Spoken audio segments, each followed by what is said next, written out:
The NBA product sucks.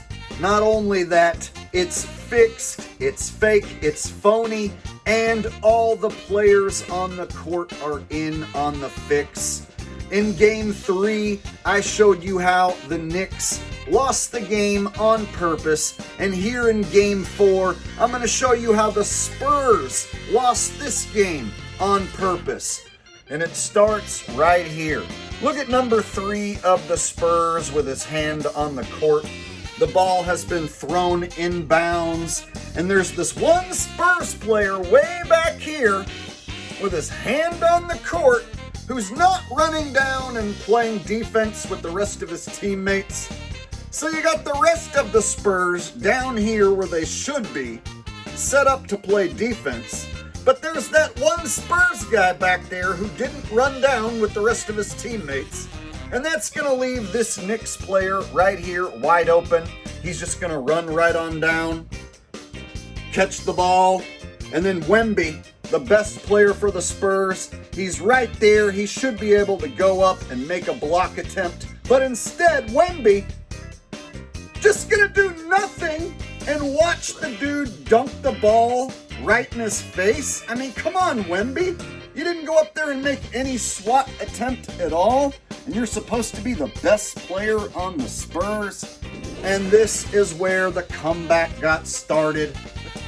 And from this point forward, the Knicks started making almost every shot, and the Spurs also decided to stop playing defense for the rest of the game. You start seeing simple things like, oh, just this little screen right here. Yep, that's all you need. Now you get a wide open three-point shot. And then, of course, in the NBA, there's technology in the ball and the hoop to ensure that the ball goes in the hoop when they want it to, or ensure that it misses when they want it to. So, make no mistake about it. If one team decides to stop playing defense, and the other team gets the assistance of technology in the ball and the hoop, a 29-point comeback is not that magical or miraculous. In fact, I'm going to show you exactly how fake and phony it is. So some people think scripting a 29-point comeback would be way too hard to do, and there's no way all the players on the court could be in on it. But really, it's quite easy. All you need to do is have one team stop playing defense, in this case the Spurs, and then you just have to have them leave guys wide open for easy three-point shots. Like in this scenario, Wemby didn't guard his man at all. He's just standing underneath the hoop by himself, which leaves a wide open three-point shot for the Knicks again. And that's what happened for the rest of the game. The Knicks just kept getting left open for wide open three-pointers. So you can erase a 29-point deficit really easy. Oh yeah, and did I mention there's technology in the ball and the hoop? So you can swish any shot from anywhere on the floor when they have that technology turned on full blast. Now, I don't know for sure what the technology is. I'm not the one who invented it. But I've referred to this technology as magnetic technology. I don't know if it's magnets. I don't know if it's frequencies. I don't know if it's a combination of magnets and frequencies. But what I can tell you is there is 100% for sure technology in that ball and that hoop, which will allow any player to hit any shot from anywhere on the court, essentially at any time. And of course, there's always the naysayers. Nah, man, you're reaching, bro. I just don't see that the players could possibly be in on it. There's no way the players are playing fake basketball. Okay, watch this inbound pass right here. There's this one Knicks player who happens to be hanging out all by himself. Oh, look, all you gotta do is just pass it to that guy who's hanging out by himself for an easy three-point attempt. And it doesn't matter if he's a good three-point shooter or not. All they gotta do is turn on the technology, and any player can hit this shot. And when you leave them that wide open, they should be able to nail the shot, right? So here you go, the Spurs constantly leaving the Knicks open for easy three-point attempts that are completely uncontested. So when you combine that the players are being left wide open on purpose with the technology, again, a 29-point comeback is nothing. They could have erased a 50-point deficit if they wanted to. So again, my claim is all the players are in on the fix. You can see all 5 Spurs players right there, purposely leaving this one guy unguarded. Pretty simple. I mean, even children would know, hey, pass it to that one guy who's being left unguarded, right?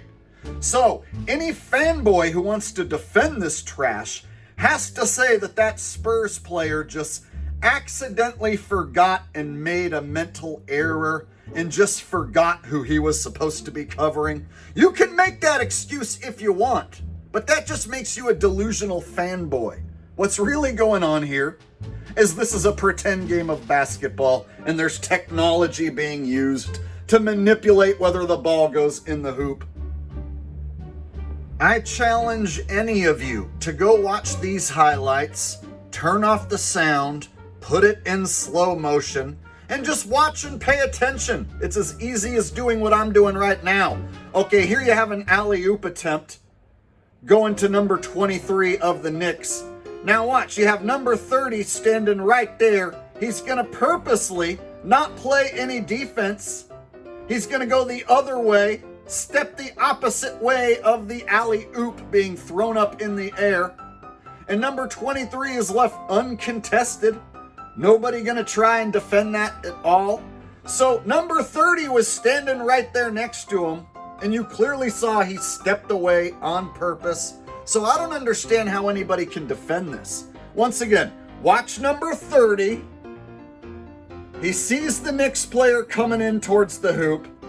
He sees the ball being alley-ooped, and he's like, oh, this is a good time for me to step back right here and do nothing. Victor Wembanyama just sticks one of his hands up. He doesn't try and jump or anything right here.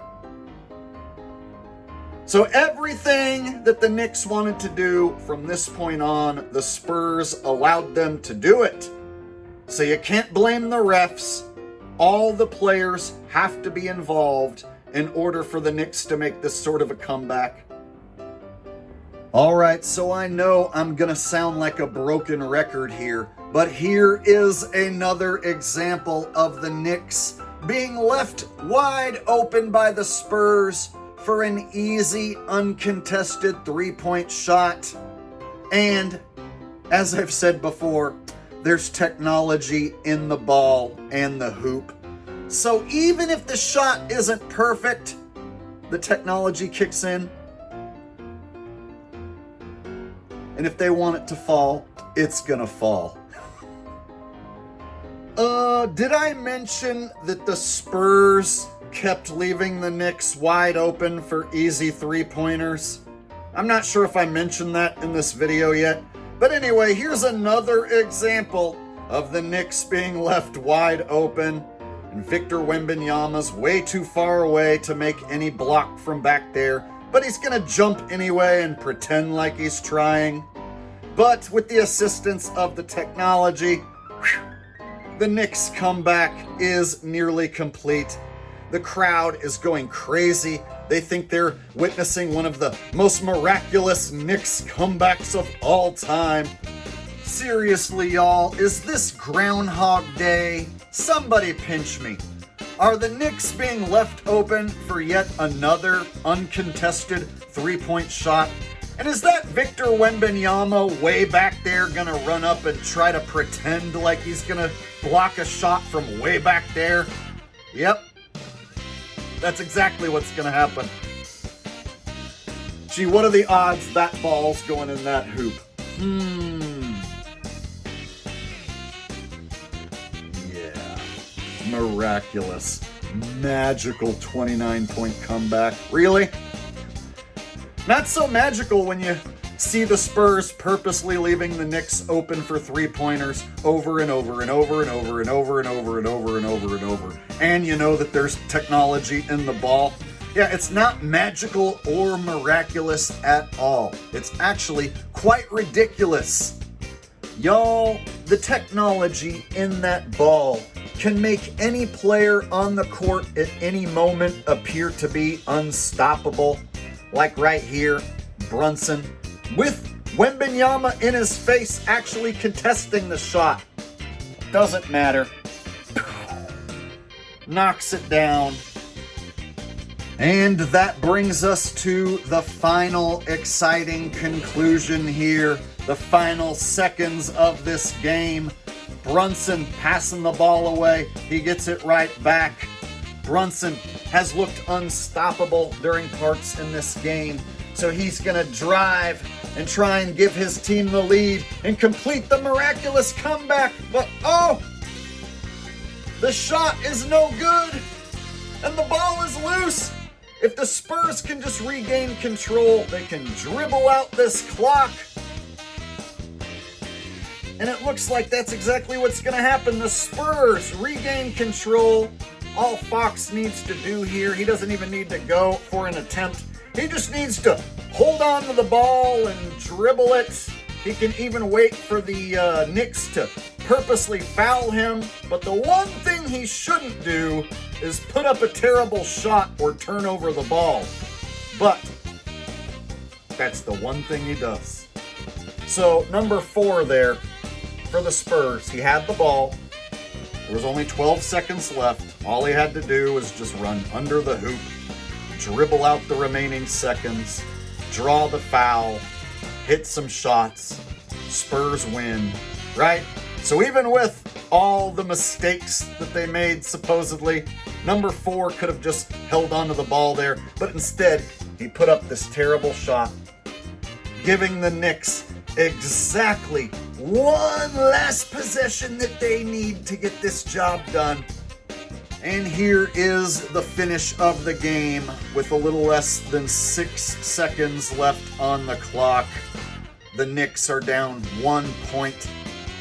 They need a bucket to win this game. And they need it quick.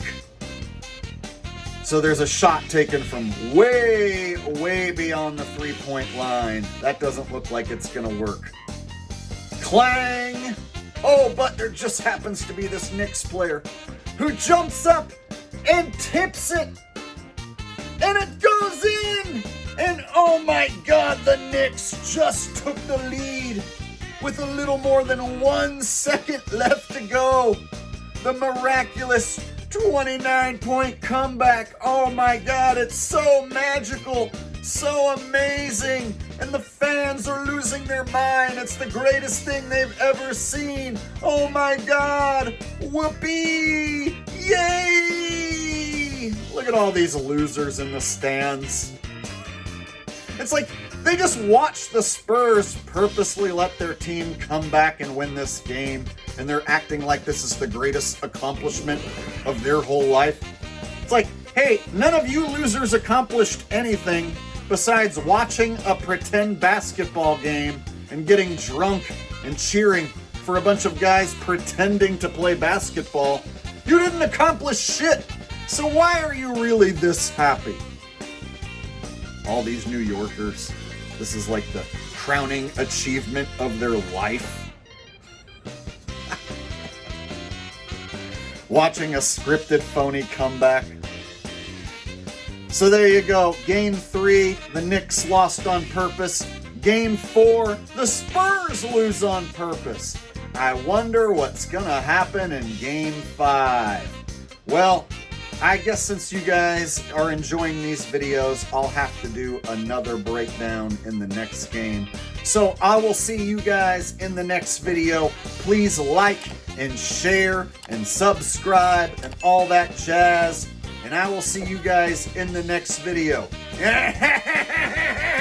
Shut up! Stop looking at me, Swan! I mean, come on. Have you seen them? The Knicks? Making the crazy comeback?